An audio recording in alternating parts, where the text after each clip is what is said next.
ন্যায় অন্যায় না বুঝে চাপার জোরে, গায়ের জোরে, ক্ষমতার জোরে, লাঠির জোরে নিজের দাবি আদায় করতে যাওয়া এটা মানুষের স্বভাব নয়, কুত্তার স্বভাব।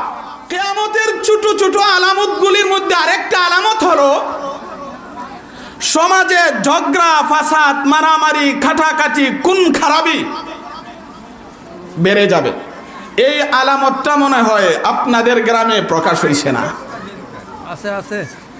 ঝগড়া, মারামারি, খাটাখাটি, খুন খারাপি প্রচুর পরিমাণে বেড়ে যাবে। কিয়ামতের ছোট ছোট আলামতগুলির ইডা আরেকটা আলামত। কিন্তু বুঝতে হবে ঝগড়া কেন হয়।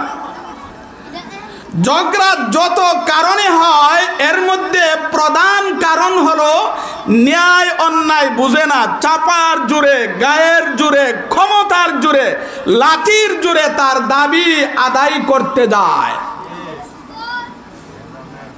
এই সমস্ত কুস্বভাবের মানুষ সমাজে আছে না নাই? এটা কিসের আলামত? কিয়ামতের আলামত। যদি সমাজকে, এলাকাকে ঝগড়ামুক্ত করতে হয়, এই সমস্ত কুস্বভাবের মানুষকে যতদিন কন্ট্রোল না করতে পারবেন সমাজকে ঝগড়া থেকে মুক্ত করা সম্ভব না। আল্লাহর নবী বলেন কিয়ামতের ছোট ছোট আলামতের একটা আলামত হলো ঝগড়া লেগে থাকা। ন্যায় অন্যায় না বুঝে চাপার জোরে, গায়ের জোরে, ক্ষমতার জোরে, লাঠির জোরে নিজের দাবি আদায় করতে যাওয়া এটা মানুষের স্বভাব নয়, কুত্তার স্বভাব।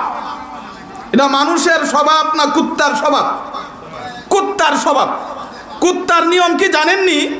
আপনার বাড়িতে একটা কুকুর আছে, আরেকটা কুকুর যদি আপনার বাড়ির সামনে দিয়ে যায় দেখবেন আপনার বাড়ির কুকুরটা তার উপরে গিয়ে আক্রমণ করে।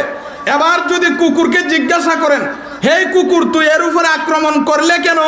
আপনার কুকুরের জবাব হলো যে ন্যায় অন্যায় আমি বুঝি না, এ আমার চেয়ে দুর্বল কেন, এটাই হলো তার দোষ।